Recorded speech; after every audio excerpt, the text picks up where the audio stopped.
Record जर आपल्याजवळ टिपण फॉर्ममध्ये आहे आणि रोवरचा डेटा DXF फॉर्मॅटमध्ये जर दिलेला आहे, तर आपल्याला त्याची शेप फाईल कशी बनवायची हे आपण शिकूया. सर्वात आधी QGIS आपण ओपन केलं आणि बॉटम राईटला बघून घेतलं, खात्री करून घेतलं की 32643 आहे का. आपला जो डेटा आहे जो ट्रायलचा तो 43 चा आहे, त्याच्यामुळे 32643 असणं गरजेचं आहे. जर 44 चा डेटा असेल 44 चा, तर हे 32644 करून घ्यावं लागेल. ठीक आहे. हे झाल्यानंतर सर्वात आधी आपण इथे जाऊ, project import export import layer from DWG DXF. ठीक आहे. टार्गेट पॅकेज आपल्याला कुठे काम करायचं आहे त्या फोल्डरमध्ये आपण पाथ सिलेक्ट करून तिथे आपण टेस्ट पॅकेजचं नाव सपोज करा test1 देत आहो आपण. test1 नाव दिलं आपण आणि सेव्ह केलं. आता हे सेव्ह केल्यावर CRS ला चेक करून घेतलं की 32643 आहे का.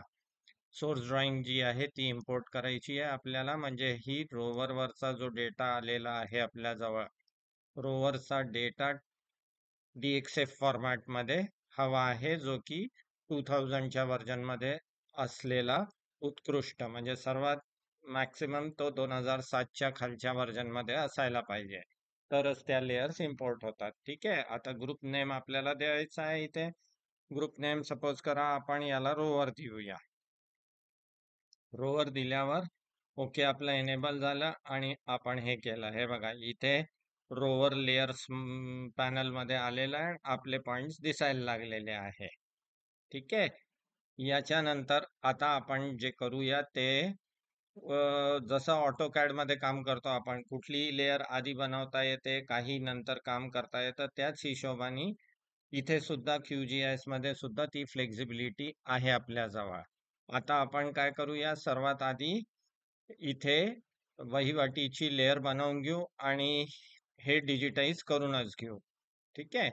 तर लेअर बनवायसाठी आपण कुठे गेलो, लेअर मध्ये गेलो, क्रिएट लेअर मध्ये गेलो, न्यू शेप फाईल लेअर मध्ये गेलो. इथे आता फाईल नेम आपल्याला द्यायचा आहे. या 3 डॉट वर क्लिक केलं आपण आणि आपला पाथ जिथे सेव्ह करायचा आहे तिथे आपण याला नाव देऊया वहिवाट. वहिवाट म्हटलं, इथे खात्री करून घेतली की श्री शेप फाईल आहे का. हे आहे तर सेव्ह म्हटलं. UTF-8 किंवा सिस्टम चालेल आहे आपल्याला फाईल एन्कोडिंग मध्ये. जॉमेट्री टाईप आपल्याला लक्षात ठेवून पॉलिगॉन सिलेक्ट करायचा आहे. इथे 32643 ची खात्री करून घेतली, बाकी काही करायची गरज नाही आहे. ओके वर क्लिक करा. ही लेअर क्रिएट झालेली आहे. पण आता या लेअरला काय करावं लागेल, आपल्याला सिम्बॉलॉजी चेंज करावी लागेल. या सिम्बॉलॉजीत आपण आलो, सिम्पल फिल इथलं सिलेक्ट केलं, खालचं गेलं, आउटलाईन सिम्बॉल लाईन केली. आपलं जसं ठरलेलं आहे की आपण वहिवाटीला लाल रंग देऊया. इथे लाल सिलेक्ट केला मी, खात्री करून घेतली की बॉर्डर लाल रंगाची बनली आहे का, त्याच्यानंतर ओके वर क्लिक केला. बरोबर आहे. आता ही वहिवाट मला काय करायचं आहे, राईट क्लिक केलं, टॉगल एडिटिंग केली. याला एडिटिंग सुरू करायची आपल्याला. आपण सुरू काय करायचं आहे, एनेबल स्नॅपिंग पहिलं बटन सुरू केलं, दुसऱ्यावर जाऊन वर्टेक्स अँड सेगमेंट सिलेक्ट केला आणि लास्ट बटन जे आहे एनेबल स्नॅपिंग ऑन इंटरसेक्शन याला चालू केला. त्याच्यानंतर आपण पॉलिगॉन हा टूल बार आपला शोधला, ऍड पॉलिगॉन फीचर याला क्लिक केलं आणि आता आपल्याला खात्रीपूर्वक आपले पॉइंट घ्यायचे आहे. 20 नंबर पासून आपण सुरू करूया. इथे 19 नंबरला मी गेलो.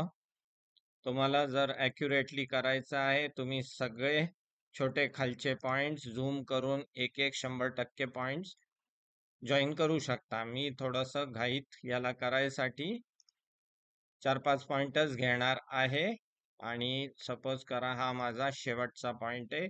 इथे गेल्यावर मी याला राईट चला 21 नंबरचा एक शेवटचा पॉइंट घेऊन घेऊ.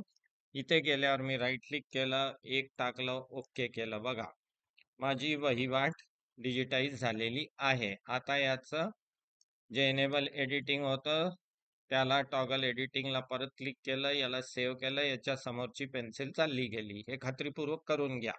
ठीक आहे. आता मला करायचं काय आहे, ती पण माझं जिओ रेफरन्स ठेवलेलंच आहे, ते आता इथे इम्पोर्ट करायचं आहे. म्हणून हे रोवरचा डेटा आणि ही वहिवाट या दोन्ही लेयर्स मी ऑफ करून टाकल्या आणि आता मी परत गेलो प्रोजेक्ट मध्ये, इम्पोर्ट एक्सपोर्ट मध्ये गेलो, import layer from DWG DXF केलं, या 3 डॉट वर क्लिक केलं. इथे टेस्ट 1 माझा बनलेलाच आहे. इथेच मी टेस्ट 2 खात्री करून घेतली की माझा पाथ बरोबर आहे का, 32643 आहे का, आणि इम्पोर्ट मध्ये गेलो. इथे गेल्यावर माझं टिपण जिथे होतं, ही टिपणची फाईल आहे माझी, बरोबर आहे.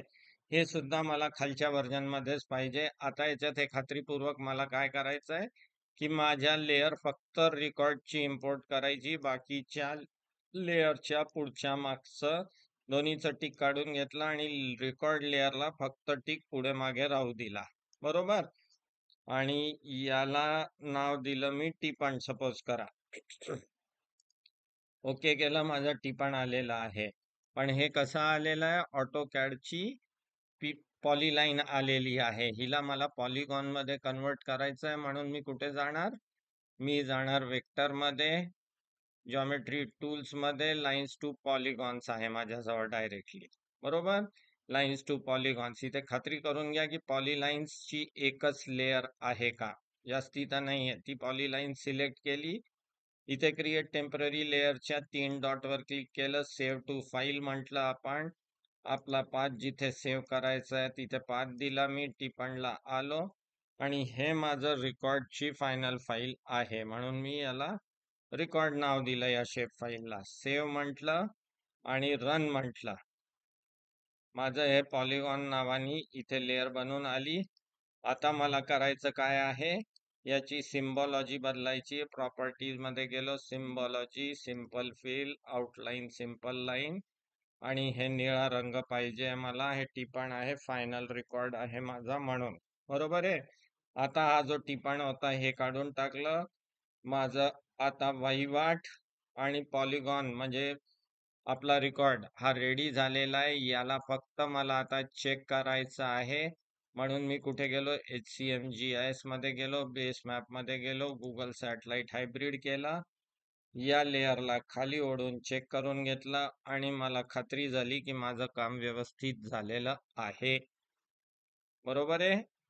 मी आता माझ्या फोल्डर मध्ये काय करू शकतो, जर टाईप वर सिलेक्ट केलं तर ही फाईल 8.3 ला वहिवाट.shp अपलोड करायची, आणि record.shp डायरेक्ट 8.4 ला अपलोड करायची. 8.1 मध्ये मी शेप फाईल सिलेक्ट केली तर माझं काम कंप्लीट होऊन जाईल.